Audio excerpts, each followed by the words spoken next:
Edi, si u vajtin mend për të ndërtuar dhe për të ofruar një tjetër mundësi për akomodim, për të qëndruar njerëzit një natë, 2 netë më shumë? Jo vetëm restoranti pra. Mund ta themi se më shumë lindi si nevojë për hir të vërtetës, sepse ja u kërkonin njerëzit, vizitorët. Domethënë hoteli që kemi prej 16 vjetësh që është poshtë në sofra janë kushte mesatare, por që njerëzit duan edhe një çik më shumë ambiente më të mëdha, më të bollshme dhe private, më të rehatshme, patjetër. Domethënë edhe kjo nisi si një detyrim që duhej bërë me domosdoshmëri. Ja mundsuat ju këtë, çfarë thonin pastaj? Se komente besoj keni një pritur. Po patjetër. Në lidhje me pamjen, se këtu që nga spektakël, shekodra, male, pyje, çfarë thonë kur kalojnë natën këtu? Është një klimë që vërtet, domethënë kemi fatin që jetojmë këtu, domethënë. Ti imagjinosh sot në Tiranë mundi të jetë 40 gradë. Këtu se besoj që të kaloj 30, domethënë është një tjetër ajër, tjetër natyrë.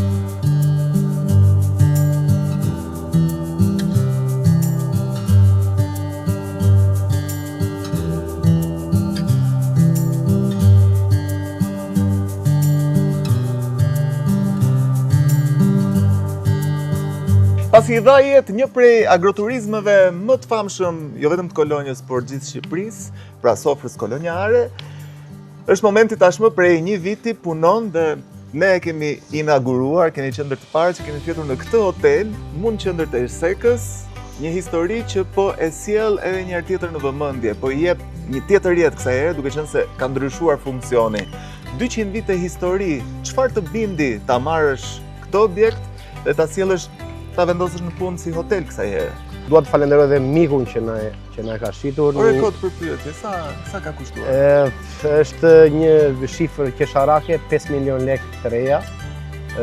Dua ta përmend edhe mikun që ka pasur në posedim për 30 vjetësh, një inxhinier i nderuar i Ersekës Ali Aliu. Na e ka dhënë me këtë çmim, sinqerisht janë ofruar 8 milione, 12 milion lekë të reja.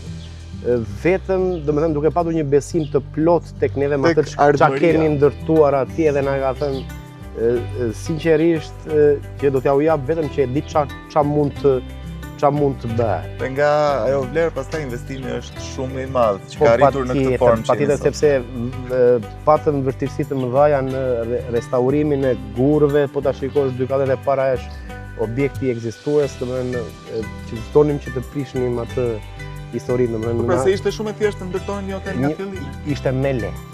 Se ndërtoja nga fillimi sa të merreshe me pjesën e restaurimit. Si është ndërtuar? Çfarë organizimi ka nga brenda? Janë gati 3 kate dhe një dhomë në Papafingo.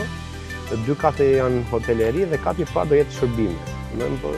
Akoma nuk është funksional pjesa e shërbimit katë parë, po shpresojmë nga vjeshta. Megjithatë, dhomat ofrojnë një pamje spektakolare, shumë komode, ne i kemi provuar vetë, pastaj gramozi që të zgjon ti del në balkon dhe sheh atë pamje është e pakrahasueshme.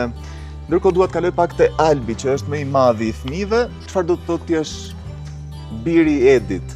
Është një përgjegjësi shumë e madhe, si e ndjen ti? Po, ndjej se ka një përgjegjësi shumë të madhe. Po ti vetë, duke qenë se e përfshirë në biznes tashmë.